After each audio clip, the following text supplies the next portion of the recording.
Hey guys, today I'm going to show you how to add admin to TikTok account. So first of all, what you have to do is open TikTok on your phone. So once the TikTok has been opened, what you have to do is click on the hamburger menu in the top right corner and click on settings and privacy.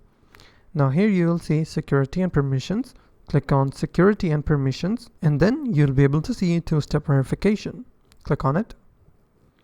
Now you have to turn on the two-step verification. Either you can turn it on with the help of your phone. You will receive verification code via SMS. You can either use Authenticator application or you can also use a password. So what I'm going to do, I'm going to use a password and click on turn on. And now it is asking me to add a phone number. I will skip this option.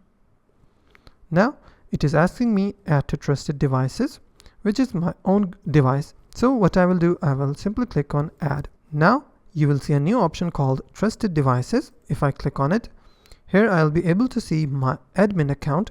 Now this phone is my admin account. Now whenever I'll try to use another phone to enable TikTok or to log in TikTok, I will receive notification on this admin device. So I can either remove this device if I want to sell my phone or if I want to factory reset. So first of all, I have to turn it off. Then I'll be able to sign in or add other trusted devices as well. So that's basically how you can add admin account or admin to TikTok account. If you find this video helpful, please hit the like button and don't forget to subscribe.